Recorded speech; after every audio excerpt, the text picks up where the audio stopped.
রপ্তানির নথিপত্রে অনিয়মের কারণে যুক্তরাষ্ট্রের বিভিন্ন বন্দরে ভারতের অন্তত 15টি আমের চালান আটকে দিয়ে মার্কিন কর্তৃপক্ষ।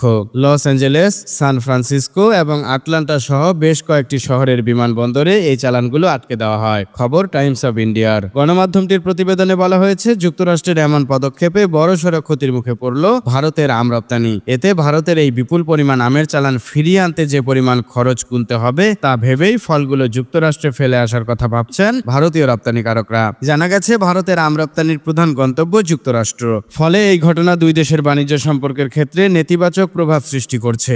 টাইমস অব ইন্ডিয়ার প্রতিবেদনে বলা হয়েছে, চালানগুলো ফিরিয়ে দেওয়ায় আমের পচন, ধ্বংস বা পুনরপ্তানির বিষয় বিবেচনা করে ভারতীয় ব্যবসায়ীরা প্রায় $5 লাখ ক্ষতির আশঙ্কা করছেন। এর আগে এসব আম গত 8 ও 9 মে মুম্বাইয়ে নির্ধারিত পরিমাণ বিকিরণ প্রক্রিয়ার মধ্য দিয়ে গিয়েছিল। এই প্রক্রিয়ায় ফলকে নিয়ন্ত্রিত রেডিয়েশনের মাধ্যমে কীটপতঙ্গ ধ্বংস করা হয় এবং সংরক্ষণ ক্ষমতা বাড়ানো হয়। তবে মার্কিন কর্মকর্তারা যে নথিপত্র চেয়েছিলেন তাতে ত্রুটি ছিল, যদিও আমগুলোতে প্রকৃতপক্ষে কোনো কীটপতঙ্গের উপস্থিতি পাওয়া যায়নি। সমস্যা হয়েছিল কেবল পেস্ট কন্ট্রোল সংক্রান্ত প্রশাসনিক নথিতে ভুলের কারণে বলে দাবি ভারতীয় গণমাধ্যমের। ভারতীয় বিশেষজ্ঞরা বলছেন, ভবিষ্যতে এ ধরনের ঘটনা এড়াতে রফতানিকারকদের আরও সতর্কভাবে নথিপত্র তৈরি ও যাচাই বাছাই করতে হবে।